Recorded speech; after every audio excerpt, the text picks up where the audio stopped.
Welcome to Volume 20 of our archive videos, covering all regions of British Railways from the days of steam traction.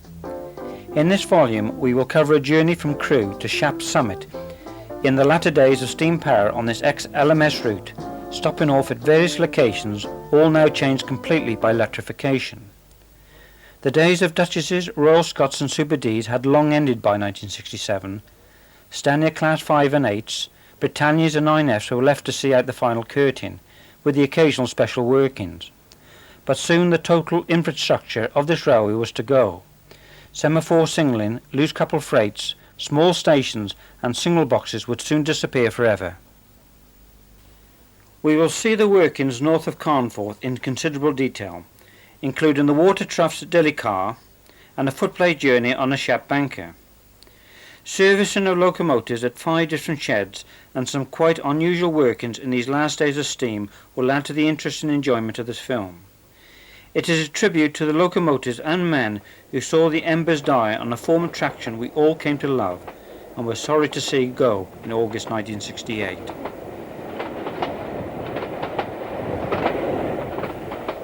Our train from London Euston arrived at Crewe, passing Crewe's House Shed on our journey north in 1967. It is still open, though only just, as it was to close in November after 70 years service from London and North Western days.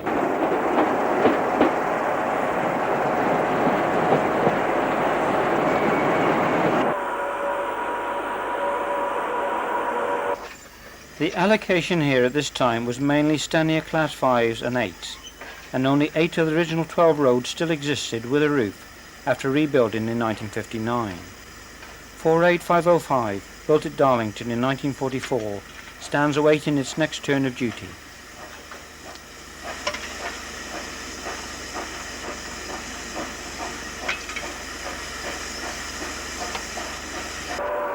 At Crewe Station, the Royal Scot pulls out after exchanging its electric loco for a diesel. The loco is E3144, later 86084, and now 86260, driver Wallace Oakes, GC. North of Crewe is Preston Brook, and in the evening sunshine 9F 92204 heads north, followed by a parcels working with a Black 5.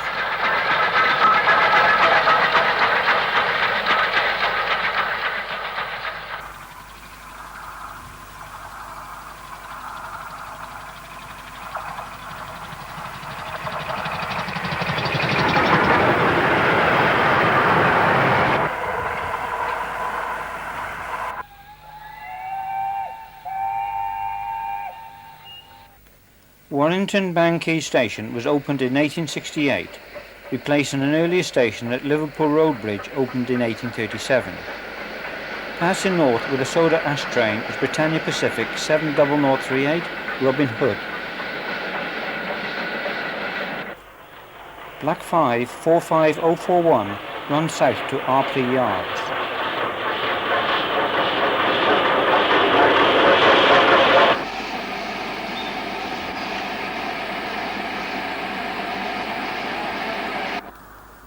The unique 44766, a Black 5 with a double chimney, heads a freight north. She was built at Crewe in 1947 and was the last of 8 double chimney variants of the class in service.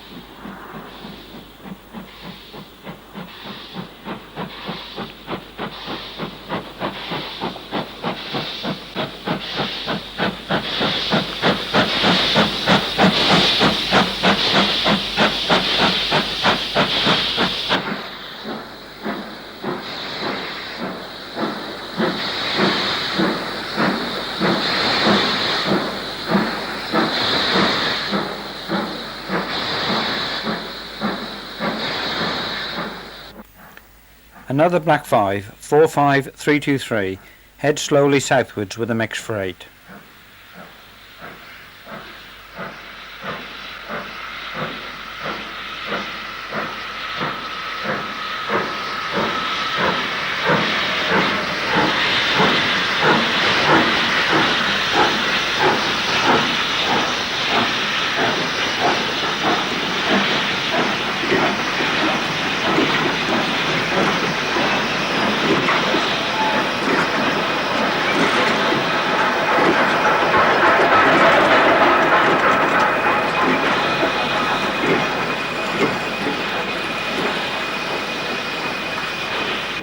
Continuing northwards, we arrive at Wigan North Western.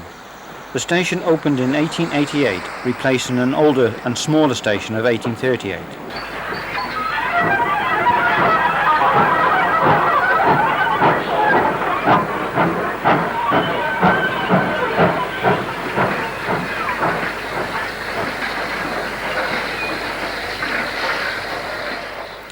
Black 5 45321 busies itself fly shunting in the yards.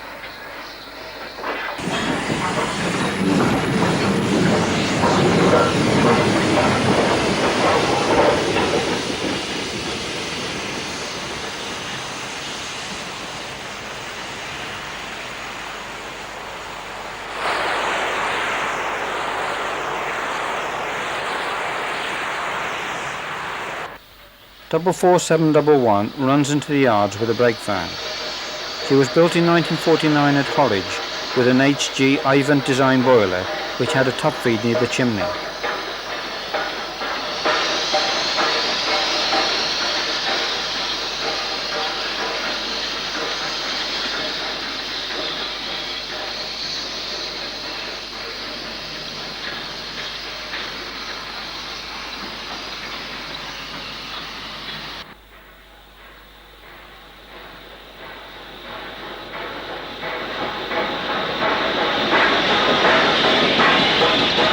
A Derby-built Black 5 arrives on the Wigan Spring Bank shed.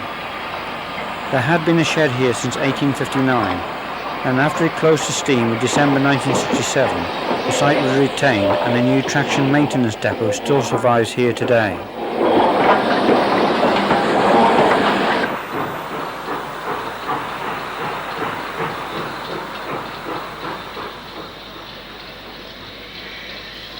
The shed was coded 10A in 1935. It was the principal shed of the district, servicing mainly freight locomotives. Reorganisation in 1958 left it coded 8F under Liverpool Edge Hill.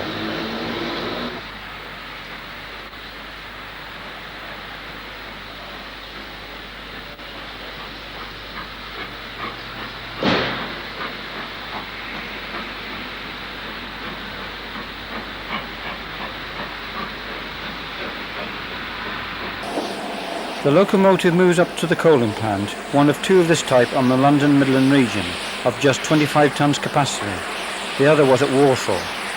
The operation is seen in detail. As the weight drops, it hoists coal into the hopper for discharge into the tender.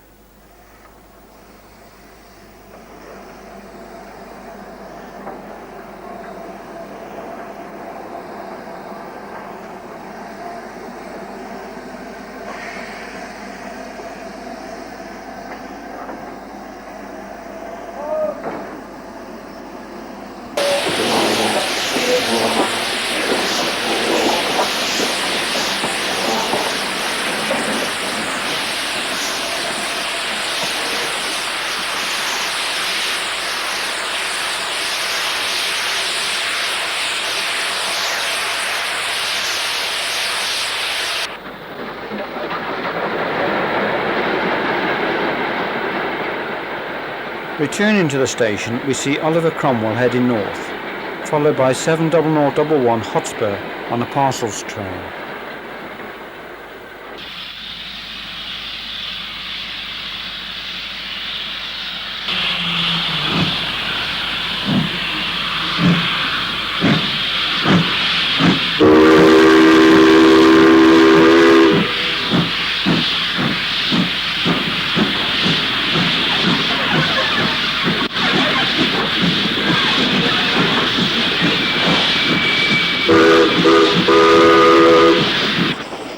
Continuing our journey north, we pass steam-hauled freights before arriving at Preston.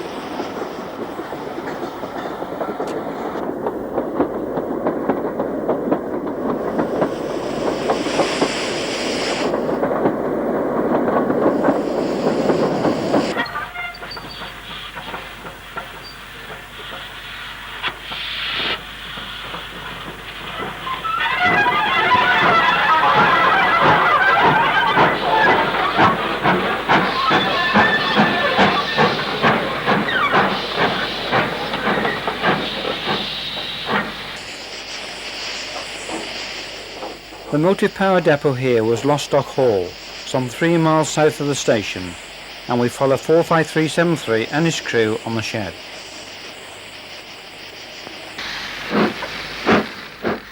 The depot was one of the final few to keep open to steam traction until August 1968.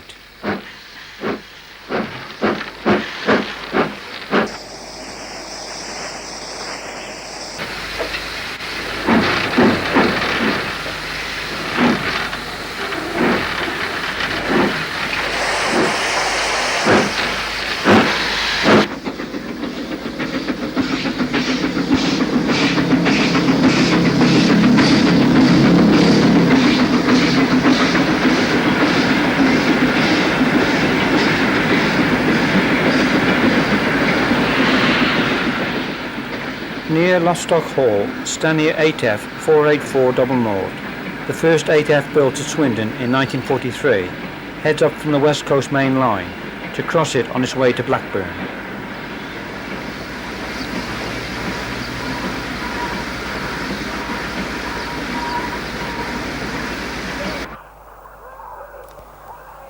Returning from Blackburn, 48062 drifts past Farrington Curve Junction on the West Coast Main Line, heading for Preston.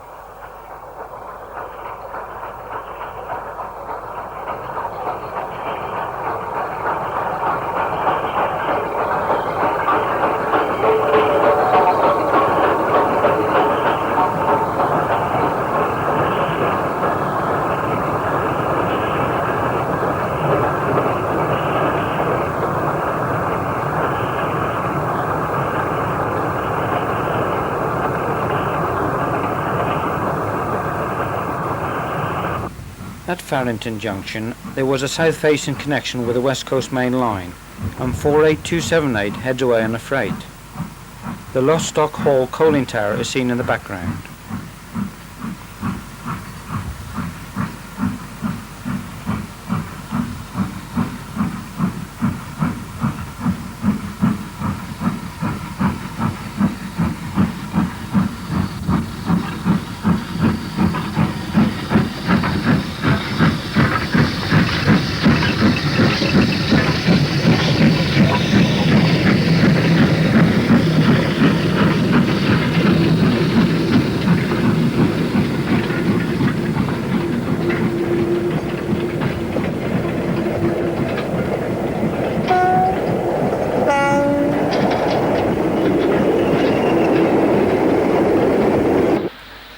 Moving towards Preston Station, 48546 heads south at Skew Bridge, away from Ribble Sidings.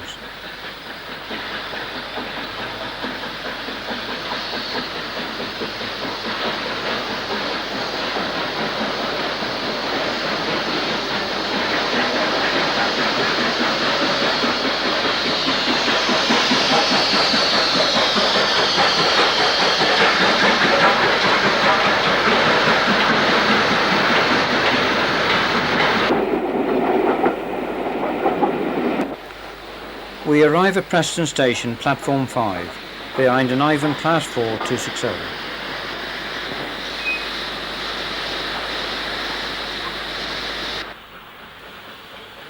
This part of Preston Station is now closed and lifted. Black 5 45096 heads into Preston on the East Lancs line from Blackburn.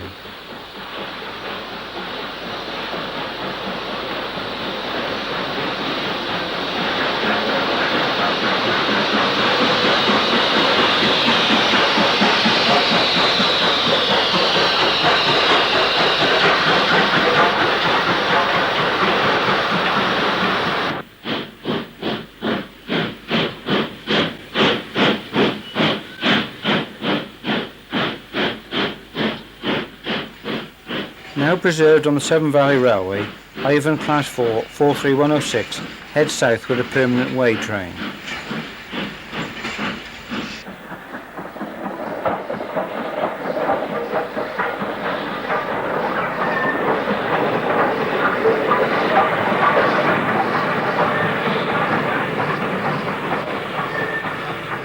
At the north end of the station, 45353 prepares to leave with the 95 Euston to Blackpool South train.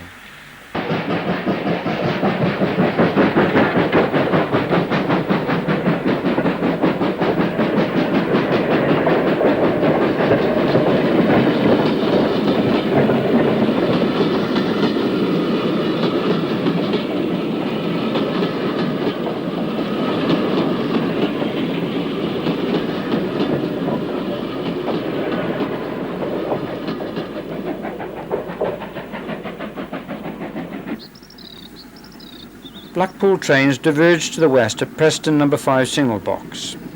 44942 overtakes 48062 on a freight for Fleetwood Wire Dock, past the site of the old Preston London and North Western shed.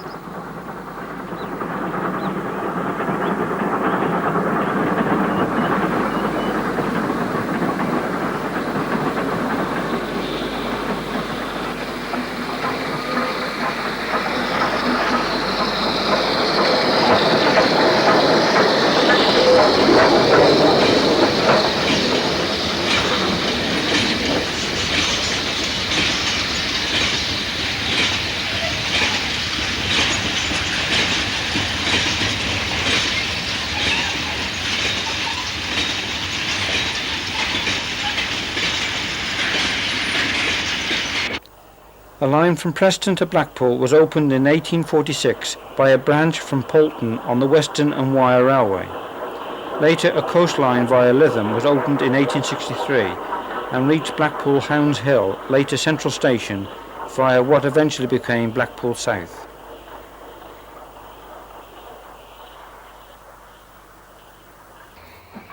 In 1967 some Euston trains were worked forward from Preston by steam, and the Ivand Class 4 43019 is being turned at Blackpool South, the by now terminus of the line, Central having been closed in 1964. The existing sidings were kept for excursion traffic.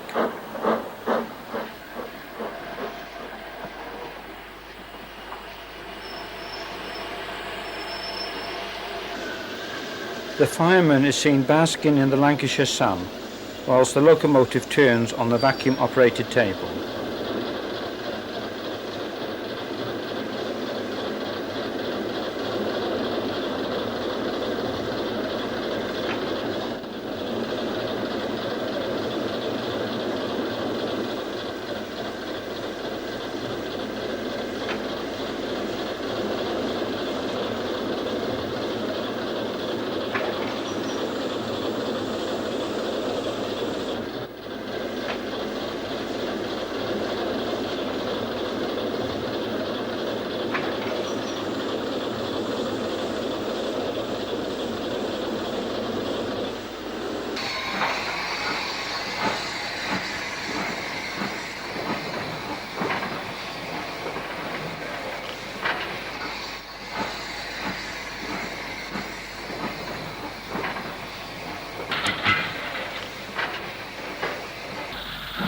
Moving north from Preston, we arrive at Garstang and Cutterell Station.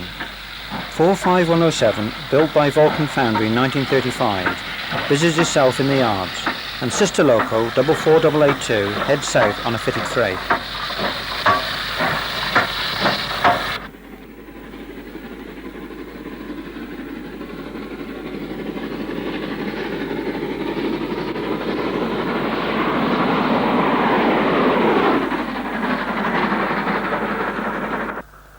Britannia 70031 Byron heads north on a parcels.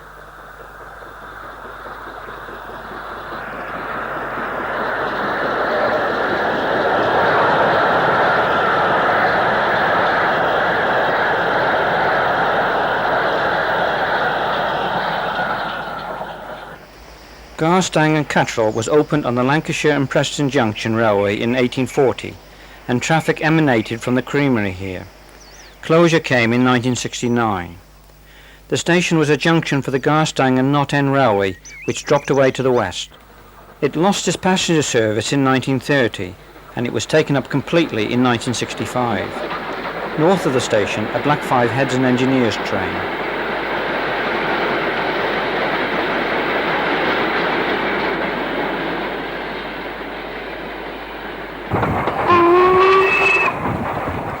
Continuing our journey north behind steam, we arrive at Lancaster Castle Station.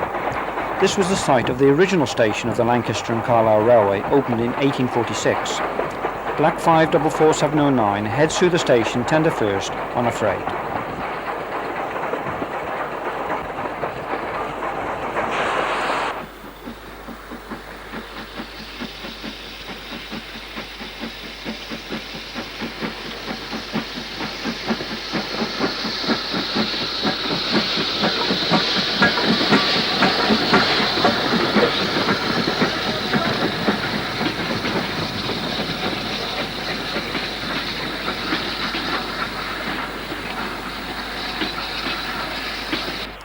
44735 runs light engine to the yard south of the station, and 45390 steams north on another freight.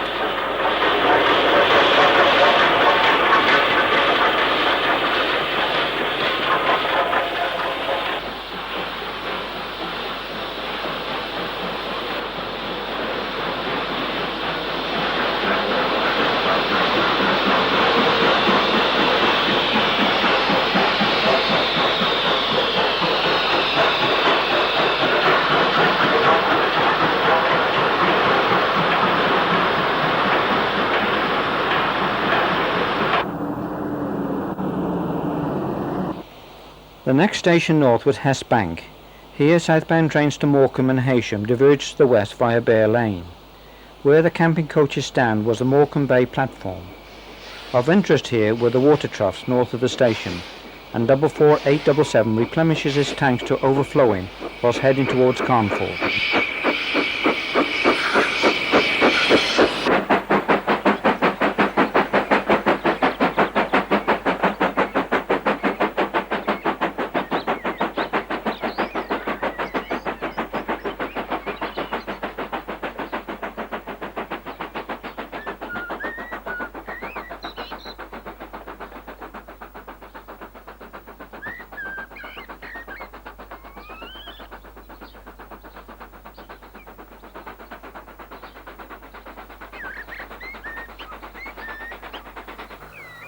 Showing how it should be done, a standard class 4 heads north.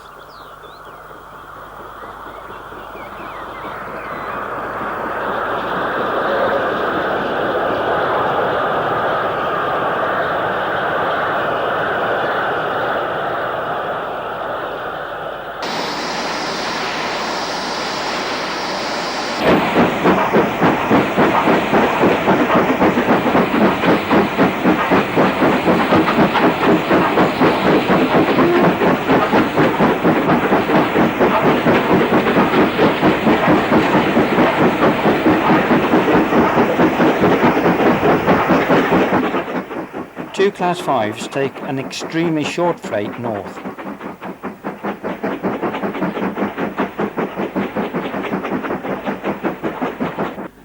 An 8F works the Hess Bank camping coaches away for winter storage and refurbishment.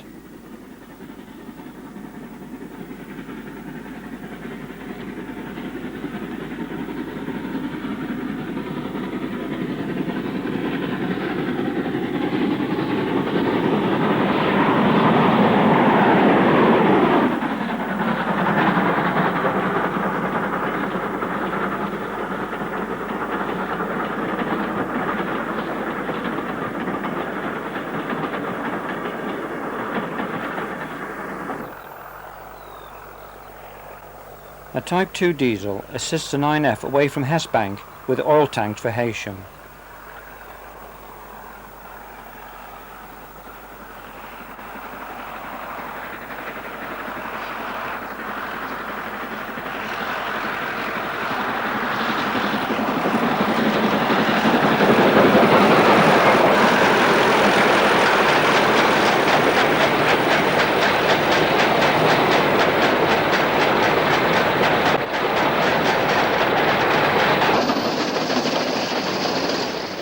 Double 4674, one of the last Black 5s to be built, works the Northwich to Whitehaven Soda Ash train towards Bolton-le-Sands, and on a sunny July evening 48319 heads north again through Bolton-le-Sands.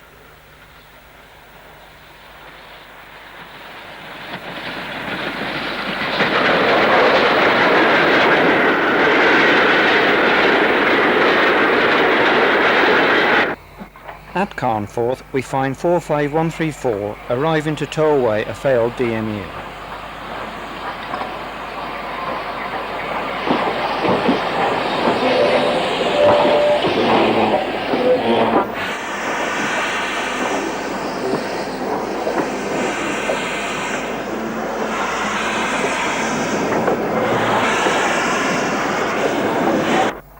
Carnforth began life as Carnforth Eland on the Lancashire and Carlisle Railway and changed to just Carnforth when the Ulverston line arrived in 1857. 10 years later it was enlarged and became an important junction.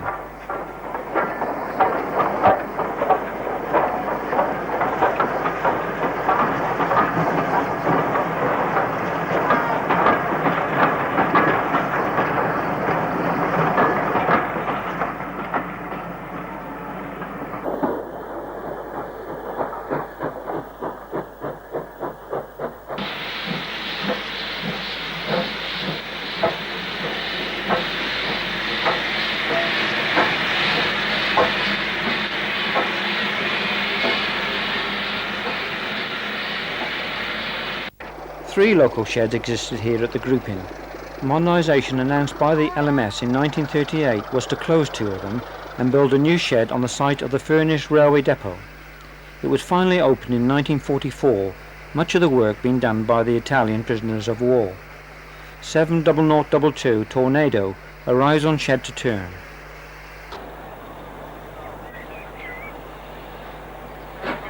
Black 5 44963 leaves the south end of the now preserved shed past the coaling tower.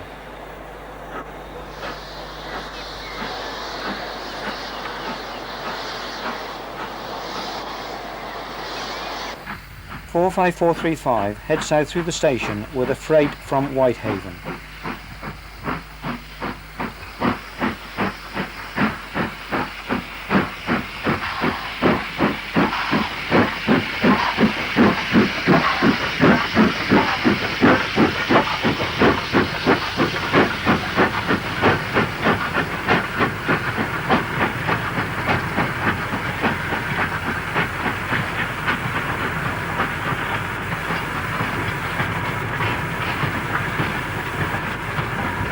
The West Coast Main Line platforms no longer exist, just the ones on the Barrow Line, and here 45268 arrives on a stopping passenger train to Morecambe.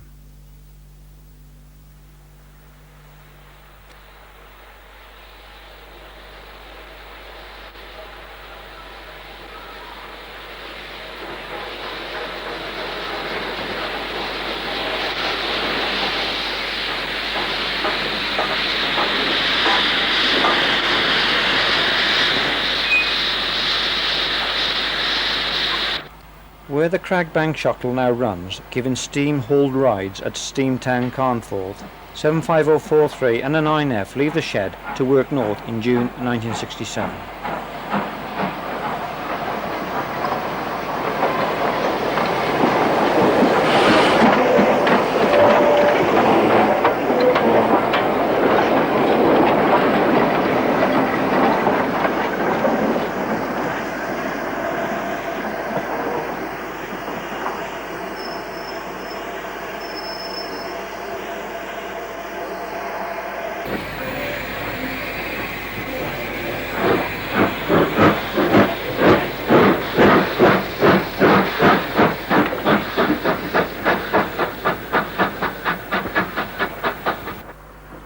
Far from home, Leeds Holbeck-based 43130 arrives through the station into the up loop with a pickup freight.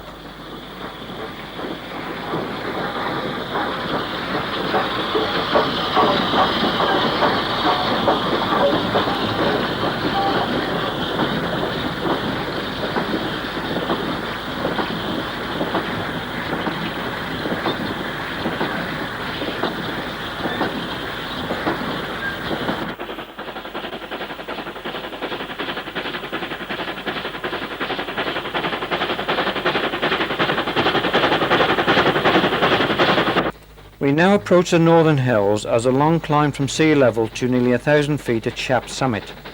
We follow 92009, first allocated to Wellingborough in 1954, climbing into Oxenholme, and then with assistance from 75042 up Grey Rig Bank.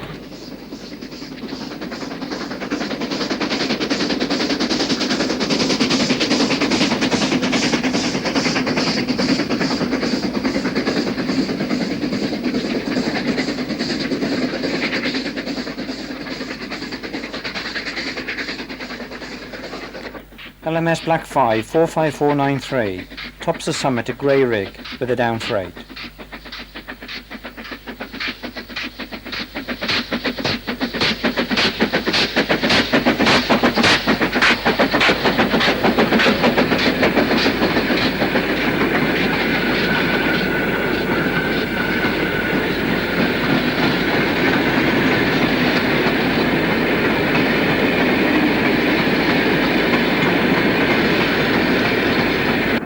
The station here started as a halt in the 1840s. Buildings were erected in 1861. The name of the location came from the local squire, a Mr. Grey Rig, on whose ground the line was built.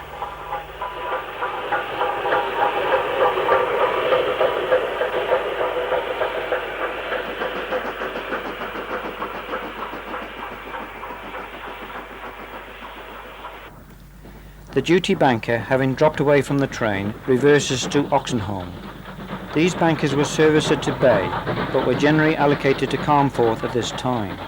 Steam banking came to an end at Grey Rig on the 4th of May 1968 when 75027, now preserved on the Bluebell Railway, worked the last duty. Stenier 8F 48060, built by the Vulcan Foundry in 1936, heads Nup freight out of the Loon Valley at Low Gill.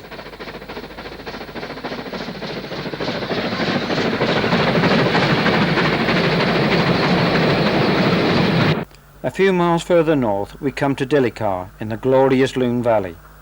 Britannia 70031 Byron and 70016 Ariel head freights north towards Tibet.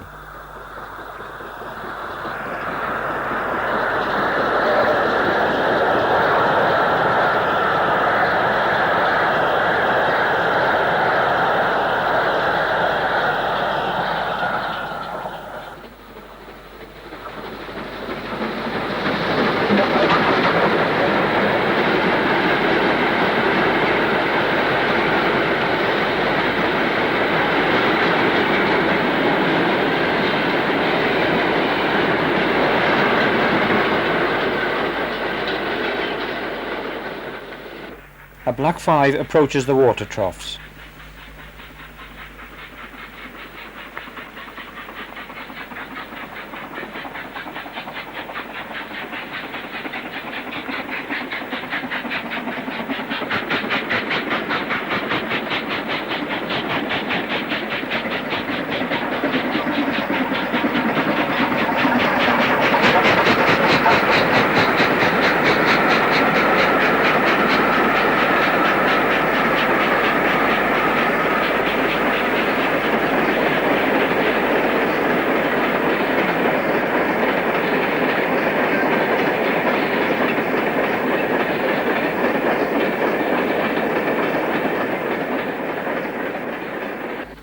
Seen from the trackside, a standard Class 4 takes the weed-killing train north, and a Black 5 heads south, also taking its fill.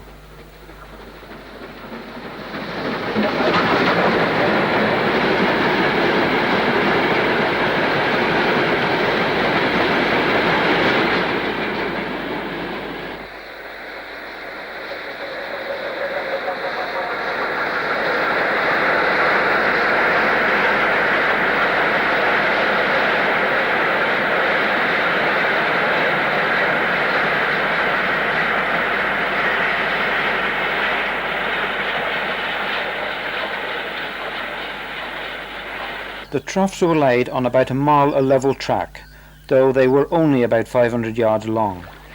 Water was kept at a constant 4 or 5 inches, and the overflow is seen going into the River Loon. During winter it would be particularly hazardous walking the track near the troughs, due to the build-up of ice from the spillage. The average fill for a locomotive was 2,000 to 3,000 gallons.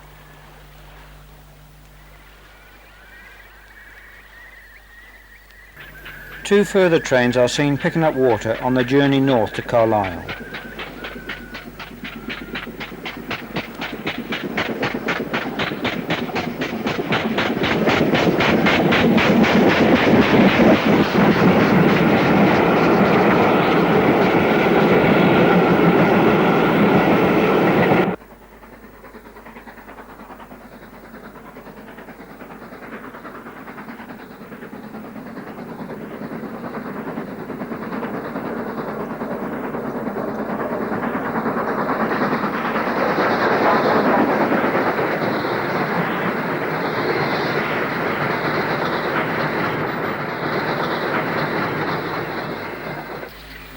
The view from T-Bay number 1 South Box as a Black 5 heads north to Shap.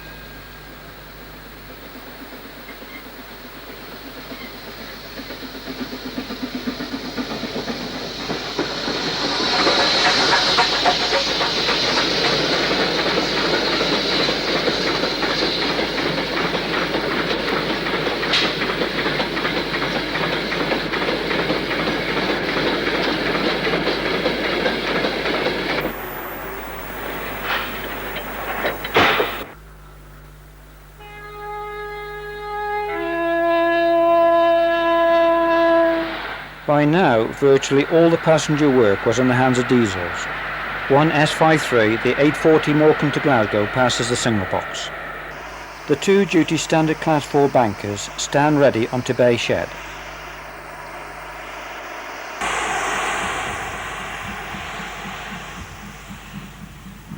"75026, one of the few members of the class to acquire double chimney, moves off shed.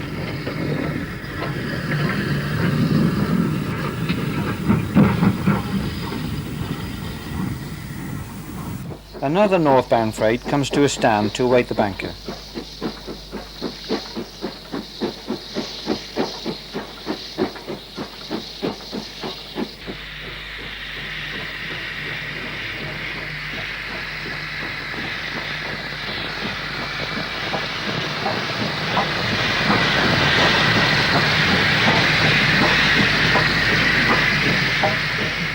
"75037 moves over the points at Tebay number 2 junction box to bank the freight northwards.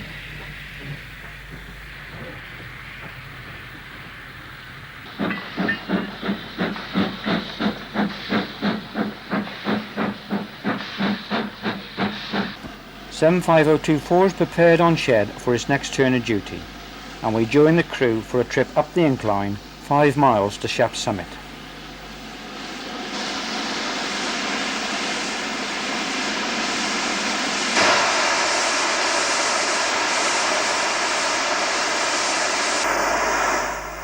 This locomotive would be withdrawn in December 1967 and stored at Carnforth until April 1968, when it was dispatched to Birds of Long Marston for cutting up.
The banking engine was not coupled to the train, so it drops away on the approach to Shap Summit signal box and then returns to Tebay for servicing.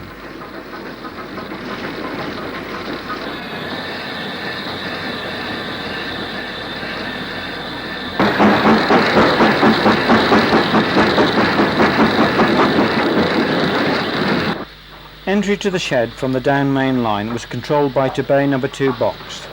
Then a spring-loaded point onto the shed roads worked by the firemen.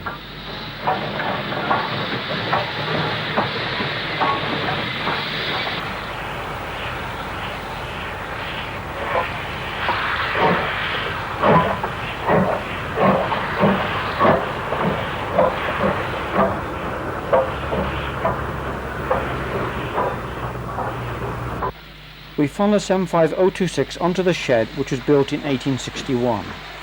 However, it became roofless in the 1930s, and this continued until 1947.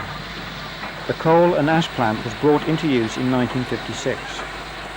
Before 1861, a small shed existed half a mile north at Loops Fell with just one water crane.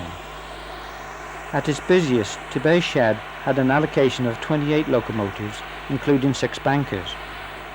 By this time, however, just 5 standard Class 4s remained.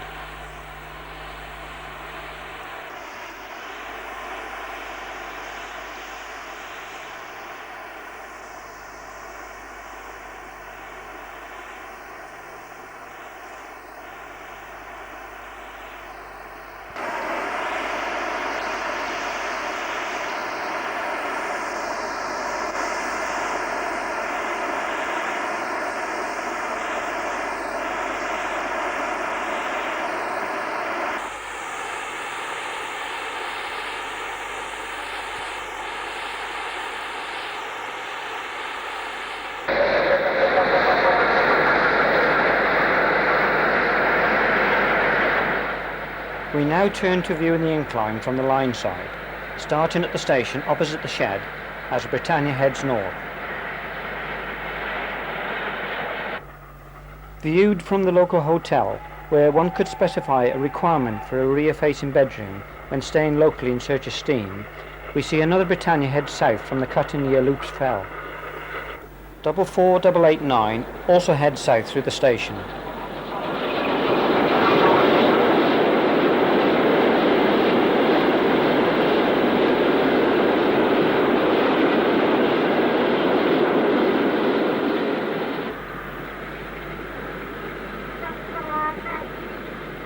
A Class 25, or Salsa Type 2, arrives at the foot of the bank to be assisted northwards.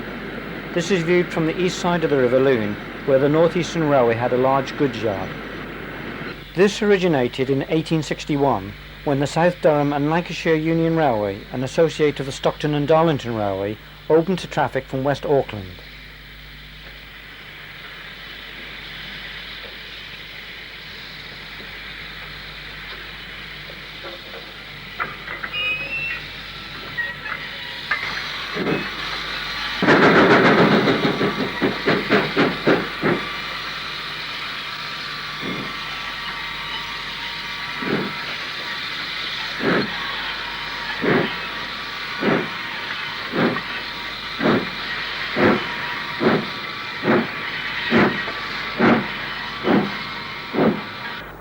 Viewed this time from the west side, we see 45236 come to a stand, and their banker approach the guard's van.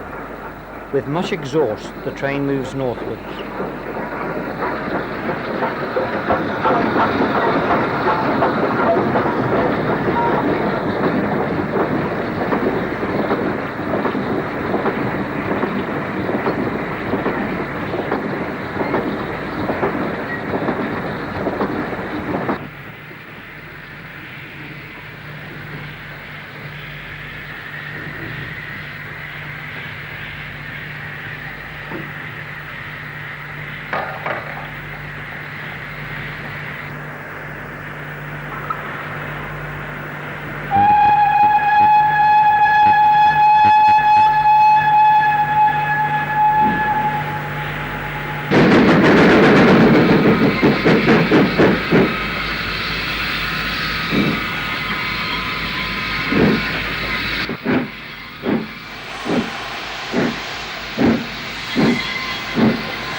The extent of the northeastern yards can be seen as 75042 heads downhill with the Divisional Manager's inspection saloon.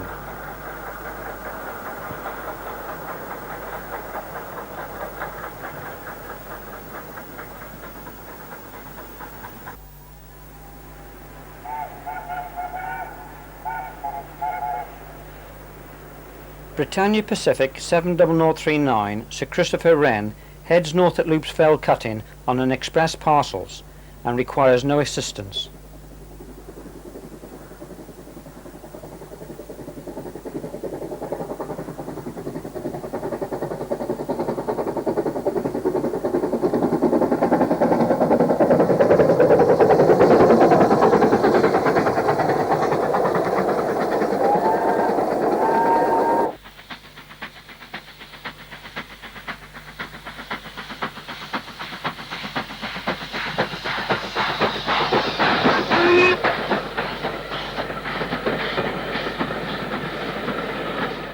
.45041, an early built Black 5 in 1935, is banked out of the cutting at Loops Fell. Note the different types of rolling stock and the guard's van coupled inside 7 wagons at the rear.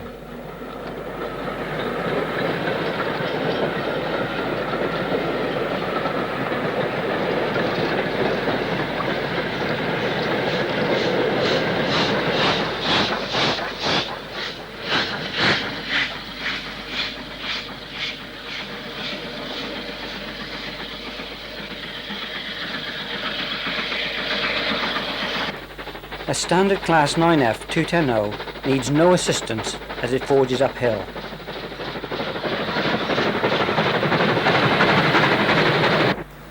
The lonely Scout Green single box of just 6 levers was situated 3 miles north of Bay No. 2 box, and apart from being a block post on the 5.5 mile ascent, it also controlled a minor road crossing. Tea was made here from water taken from a stream trickling down the fell into the River Loon.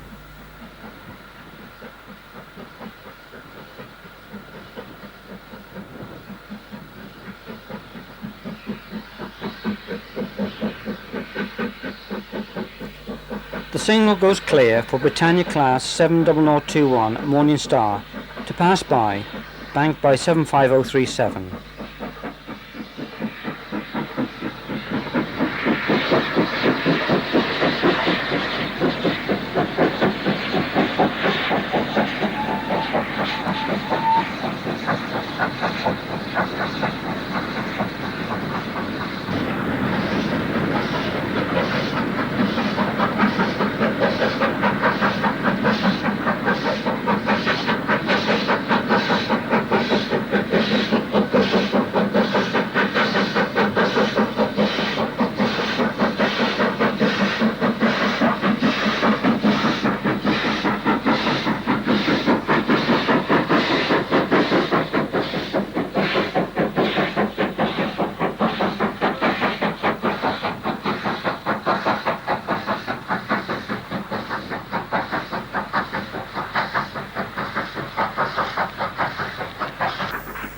Between Scout Green and Shap Summit was Shap Wells, where another Britannia class is seen on a freight, banked by a class 4.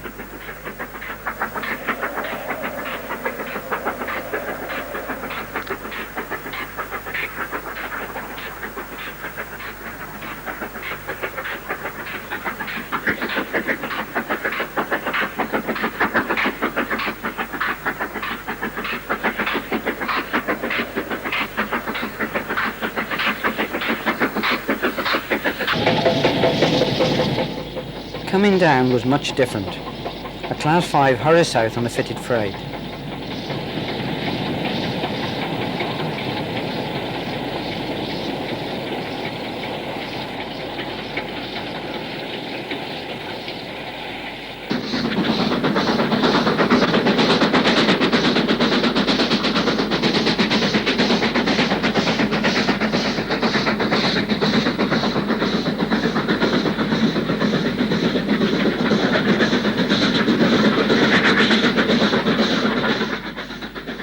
Viewed from the east side, it was perhaps not so dramatic, as a banked train is passed by a Black 5 heading down the incline.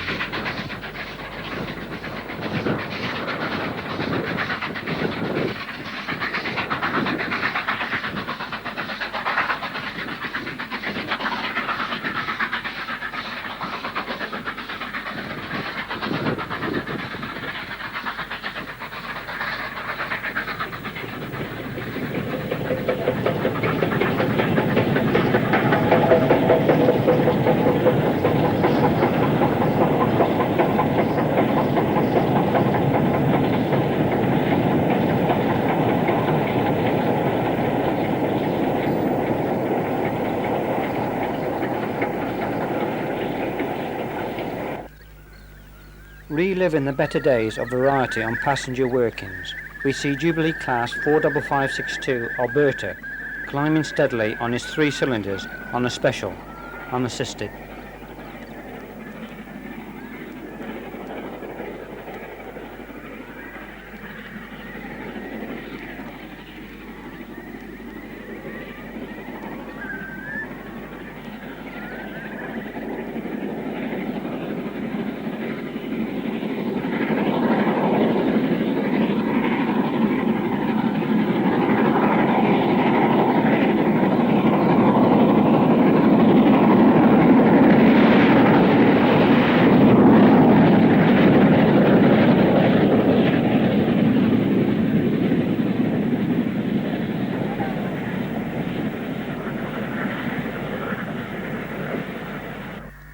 Shap summit, 916 feet above sea level, had a delightful NNWR box, all top and no base, and was approached by a cutting.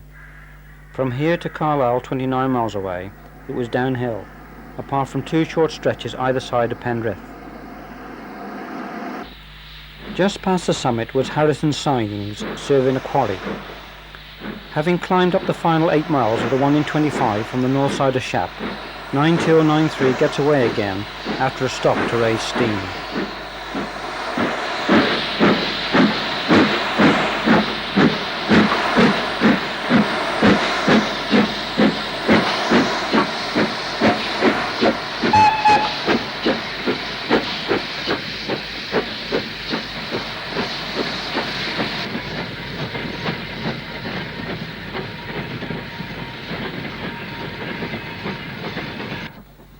A snow-plough fitted Black 5 follows, past the signal box which replaced the one closed at Shap Station 3/4 of a mile to the north.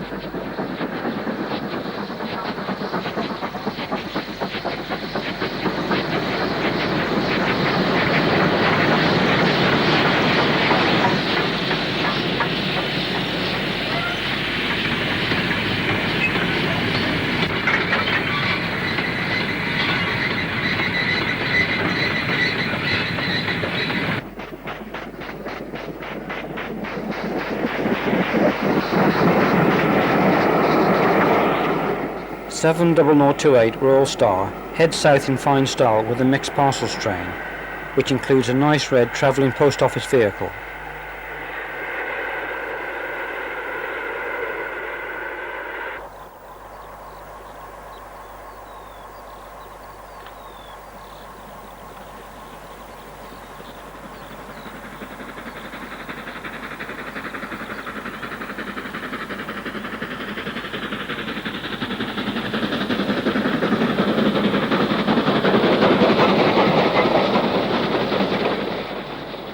Another Black 5 goes south, passing a member of the short-lived Metrovic Type 2 Kobo diesels on the quarry working.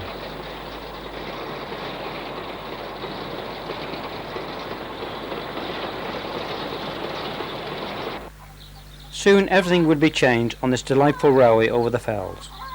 Steam was being ousted, and electrification masts would be here in a few years. The M6 motorway was being planned within a few yards of the railway, and Shap Station, along with Tebay, would close for good.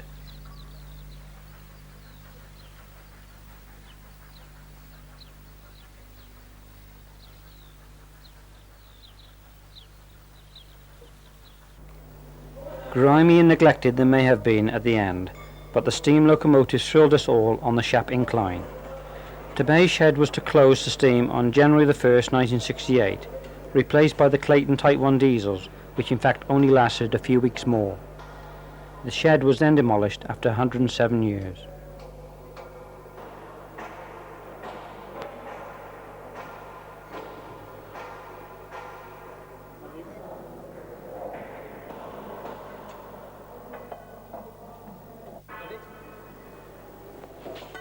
Finally, the Class 4s came on shed and the ashes were dropped for the last time. Steam continued to make sporadic appearances on Shap for another 6 months, work in the quarry, but otherwise diesels reigned supreme.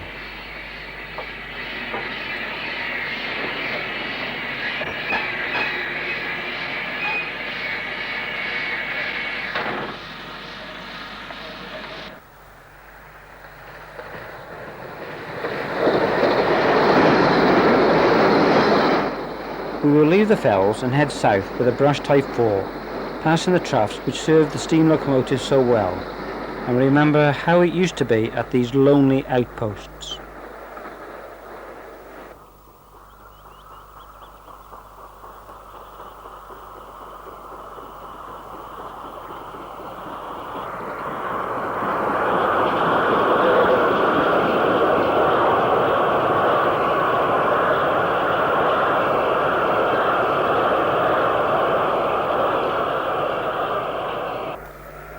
The sun sets on this programme, but we will return in a later volume for more steam in the northwest and other areas of the British Railways network in the great days of steam.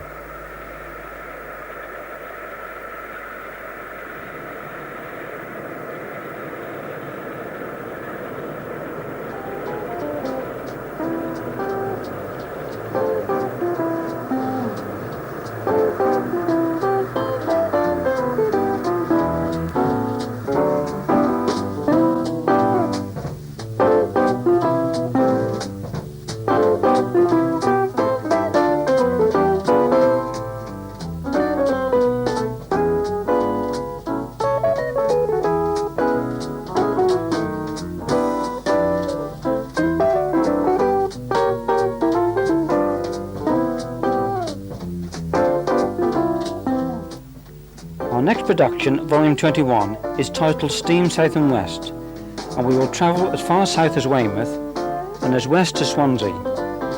Western Region steam in the valleys of South Wales, around Yeovil and Southampton lead us to the southern region, featuring S-15s, N and U class moguls, USA dock tanks and B4 and C class 060s working alongside bullets and standards. All the southern region branches from Hayling to Swanage are visited, and the Isle of Wight. Even the city of Truro visiting Southampton docks in 1961.